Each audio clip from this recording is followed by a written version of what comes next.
bit about what that means. Fundraising events can be anything from a large formal fundraising gala to something as simple as a bake sale or a garage sale. And so I'm going to just ask both Pam and Kisha to share some of their experiences of what has worked in both large-scale events or more moderate events or even small creative fundraising events. So Pam, if you'd like to start us off and share some of your experiences. Yeah, so I have found that third-party events are a great way to leverage your coworker network. Each year for the last couple of years now, I have sponsored what's called our snack cart at work. So we already have a snack cart that goes around to everyone's desk twice a week. And I asked my company if it would be okay if I sponsored it for a week. And I brought all sorts of homemade baked goods, and every year we raise hundreds, if not, $1,000+ just kind of selling these baked goods, because when you're doing it like that, especially in an environment that's already supportive of you when you're at work, it allows you to, gain additional fundraising that you wouldn't otherwise get. So for example, I might sell a baked good for $3, and 9 times out of 10, someone's going to give you at least $5, if not $10, if not $20. And along with that, I tag every baked good that I sell at work with a little card that says, "Thanks for supporting, my fundraising efforts. For more information on my story or to check out, the fundraising that my team is doing, visit, my walk page," and I give them the link. And every year, especially from the colleagues who are closest to me, but who I might not feel comfortable with going to, say my manager or my manager's manager and asking for money, they every year will go onto the page and make, $100 donation, or, a couple people from work will go on and do that. And so it raises significant funds even after your third-party event has concluded.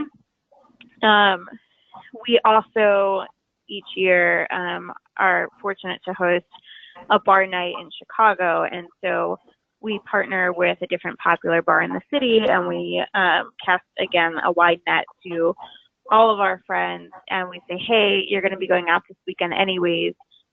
Instead of going wherever you were planning on going, or going with your usual plans, we're hosting a fundraiser at X Bar.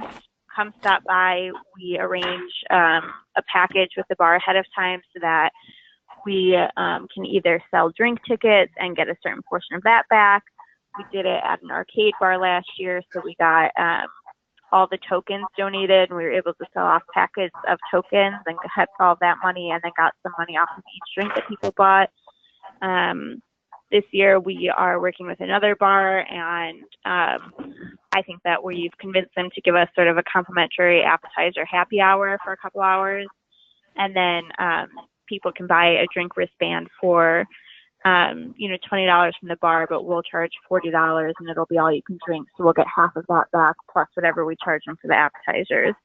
So, I think third-party events are great, especially when you can meet your audience where they already are. So again, it was meeting my coworkers at the office, or, meeting an audience that I knew was going to go out on a Friday night anyways, and just redirecting them to a different location. So we found a lot of success with those third-party events. Thank you so much. It sounds like that you have just fantastic events and that they're tons of fun. I'm going to have to make sure that I join for the Cup Night this year. Kisha, would love to hear about your events and how it is that you get started, and just learn more about your experiences with them.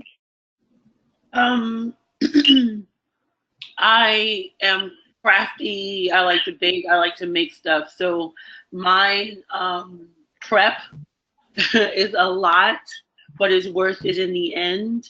I sell my scarves. I have my Loopy Lotus Flower logo on the back of the scarf. I insert, a card, thanking them for their donation and support. And all I do is ask them as they wear the scarf that they adore. If someone mention it or say, "Oh, that's nice. Oh, well, this is for lupus." So then the conversation can continue going. Or if they see the logo, "Oh, I've never seen that before, that hand stitched." I've never seen that. What does that mean? So then, the conversation keeps going. So, and it's beautiful to see my coworkers or friends wear the scarves and they know what it's for and I know what it's for. And again, conversation. I always, in the insert on the card, I'm like, now you're officially a lupus warrior, because you supported, you've donated. I am blessed to have one good cake. So again, my carrot cakes, people asking me for them now. I'm kind of behind on my fundraising efforts, to be honest. But they're like, "Hello, what's going on? When are you going to start?" So that's a blessing that, I got the support from my coworkers on that end. So I have to get busy. When they wear the scarves, especially when they wear the scarves, I, ask them to take a picture so I can post it on Facebook, and they can model the scarves, and I get, put a little caption, official lupus warrior, just so it's good advertisement, and it makes them feel good to, have social media or just people see that they're supporting something bigger than themselves. What else? I think that's it. I really just want to make it personal. So I talk to them about it. They ask me questions, and I have the bags are like white and purple. The whole presentation. There's a fundraising. There's the info table. So I put inserts, and then people can come back and say, "Oh, my cousin. Oh, my aunt. I never knew this." So the information is a key factor. So yeah, we're getting the money, and I like to give sometimes to get. So the person just feel that I'm giving. So them walking away with a bag of chips and a little container of hummus, they feel good, and then they got something, and then they contributed. So that's what my focus is. And even I'm sorry. Oh, I was just going to say that sounds so powerful, and that's just a really inspiring way to bring people in to the cause, and then also just that you giving them something in return. I'm sure that allows them to continue to think about it later and to learn more about it. For both you or Pam, whoever would want to speak to it, do you have any top tips just for if someone was thinking, I want to host an event, but how is it that I get started? Just what would be one or two suggestions just to get started in planning a fundraising event? So this is Pam. I think, your first year, don't try and bite off more than you can chew. It can be really, really simple to plan a third-party event. So, for example, the first bar night we hosted, I just Googled around and said, best places to host, bar fundraisers in Chicago, and found, a handful of places listed. I don't know if it was Yelp or another website that just listed out great places to host fundraisers. I spent maybe 10 minutes firing off emails to the top 10 bars and just said, hey, I'm interested in hosting a fundraising event for the Lupus Foundation. This is a little bit about me and would love to work with you. Let me know if you're interested and we can chat. So, a relatively form email that I sent out and got responses from about half of them within 24 hours, chose a couple of them to, have preliminary conversations with.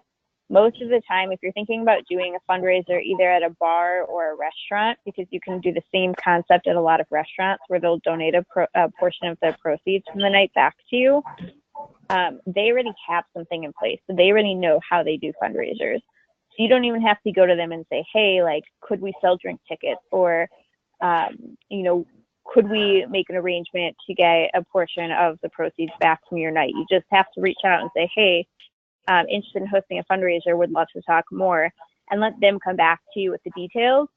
The first year, I was just kind of like, okay, great, and went with whatever they came back to me with. And, you know, then the second year and the third year, you get a little bit smarter about, okay, but, you know, you can do your homework then and really decide who can offer you the best deal, really. But the first year when you're setting it up, like, don't create barriers for yourself. It can be really, really simple. You know, just find a partner who can come to you and knows what they're doing. And then the second year, you'll be smarter going into it and really know what to look for. Thank you, Pam. Those are great tips. Kisha, do you have anything you'd like to add for that? I totally agree. This is like learning on a job, and I'm good for that.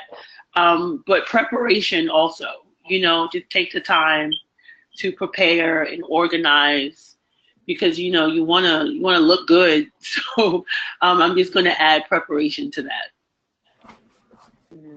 Thank you so much. Well, you both hit on what we're calling our all-star strategies. So I'll just, you know, quickly go over them. Just the tips are, you know, to keep it simple, and then to communicate.